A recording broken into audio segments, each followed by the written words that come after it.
இயேசுவின் ரத்தத்தினால மீட்கப்பட்ட தெய்வ ஜனமே, இன்றைய நாளிலும் கூட கர்த்தர் நம்மோடு பேசி இருக்கிறதான வார்த்தை யோவான் 12ஆம் அதிகாரம் 35வது வசனம்.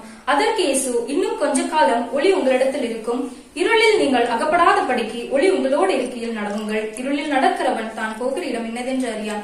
ஆம் தேவ ஜனமே, இது கடைசி காலம். ஏசப்பாவோட வருகைக்கான அத்துணை காரியங்களும் நடந்து கொண்டு இருக்கிறத நாம பாக்குறோங்க.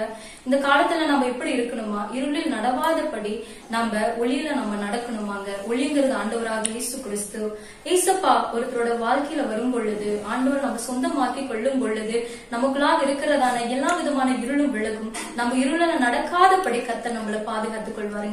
சகையோட வாழ்க்கையை நம்ம எடுத்து நாம பார்க்கும் பொழுது, ஆண்டவர் எப்படிப்பட்டவரோன்னு சொல்லி அவர் விரும்பி அவர் காட்டத்தி மரத்துல ஏறி ஆண்டவரை பார்க்கணும், அவரை சொந்தமாக்கிக்கணும்னு சொல்லி அவர் விரும்பினதுனால அன்றைக்கு அவரோட வீட்டுல ரட்சிப்பு வந்துச்சு. மேலும் அவருக்குள்ளாக இருக்கிறதான எல்லா விதமான இருளையும் ஆண்டவர் அப்புறப்படுத்தினாருங்க.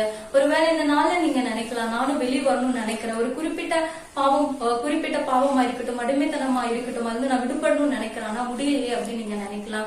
நீங்க அதுல இருந்து வெளியே வரணும்னு சொல்லி நீங்க விரும்புங்க, அதுக்காக பிரயாசப்படுங்க. நிச்சயமாகவே சகேயுவுக்கு ஆண்டவர் கொடுத்ததான ஆசீர்வாதத்தை கர்த்தர் நிச்சயமாகவே நம்மளுடைய வாழ்க்கையில தர அவர் வல்லவராய் இருக்காருங்க. நிச்சயமாகவே பிதாவானவர் எப்படி இயேசுப்பாவை மகிமைப்படுத்தினாரோ அப்படியா இயேசு கிறிஸ்து நம்மளையும் மகிமைப்படுத்துவார். நம்ம மூலியமாக இயேசு கிறிஸ்து மகிமைப்படுவாருங்க. நம்ம ஜெபிக்கலாமா? பரிசுத்தமுள்ள எங்கள் நல்ல பிதாவை, சேனைகளின் தேவனாகிய கர்த்தாவே, அப்பா இன்றைய நாளிலும் கூட நீர் எங்களோட பேசின வார்த்தைக்காக உமக்கு நன்றி ஆண்டவரே. அப்பா, நாங்கள் இருளில் நடவாதபடி கர்த்தாவே நீர் எங்களுக்கு வழி ஆண்டவரே, ஒளியில நடக்க எங்களை வழி நடத்துங்க.